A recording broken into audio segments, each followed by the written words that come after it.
એમ ગુરુજીને આશ્રમ જાય, ગુરુજીને પૈગા લાગ્યા વગર પાણી નો પીએ. દીકરીનું લગ્ન નખાણું અને એની માને પૂછવા માંડી, બા હું અહીંયા ગુરુજીને પૈગે લાગ્યા વગર પાણી નથી પીતી.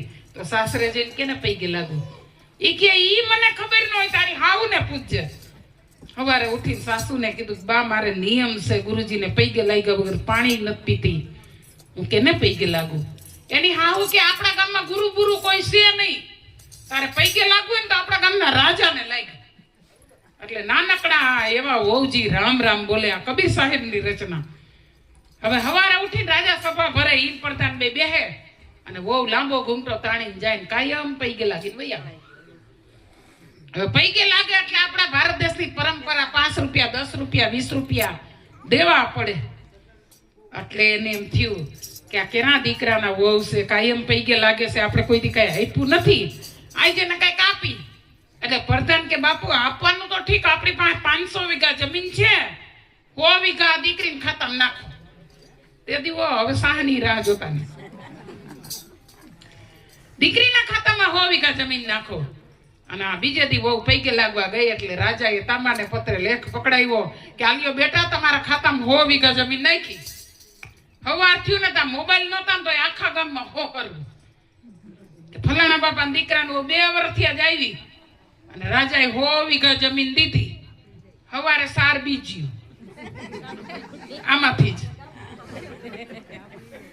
રાજા કે હવે શું કરવું? ઓને દીધી એટલે આને દેવી પડશે. રાજા વિચારમાં પડી ગયા. પછી બધીને 100 વીઘાના લેખ કરી દીધા. પ્રધાન કે લેતા આવડે ને દેતાય આવડે, આવવાનું હોય ને જવાનું હોય. 5 બરક્યું. એક બાજુ કાજુ બદામ નાખી દૂધનો કટોરો ભરી રાખ્યો અને પ્રધાને ચર્ચા કરી કે આમાં ઝેર નાખ્યું છે, ઈ પી જાય ને એને જમીન રીએ, ન પીવું હોય ને એ મેલી મેલી નાલક્યું થાવ. બોલી સારે ખોટીઓ થયું ને કે બાપુ આ પીવાથી મરી જાય? એ કે મરી જ જાય ને. બોલ્યું કે 100 વીઘા જમીન આપણને શું કામની, મરી ગયા પછી બાપુ આલ્યો દસ્તાવેજ, અમારે નથી જોતો. ઓલી હાસી હતી ને એ કે લાવો બાપુ પી જાવ, હું વહી ગયા પછી મારી હાથ પેટી ખેડીને ખાય. મારો કહેવાનો સુરી કે દેખા દેખી કોઈ ની કરવી નહીં. એટલે કીધું, હે પાખંડડા રે પૂજાણા જગતમાં, એ હાચા હતા ઈ છુપાણા જગતમાં. પાખંડડા રે પૂજાણા હે જગતમાં, પાખંડડા રે પૂજાણા. નથી મંગળાબેન ને મહામંગળાબેન બે બાજુ બાજુ પ્રિય. મંગળાબેન ત્રીજે માળે પાપડ હુકવવા ગયા, એના ઘરવાળાને એક્સિડન્ટ થયું. મંગળાબેન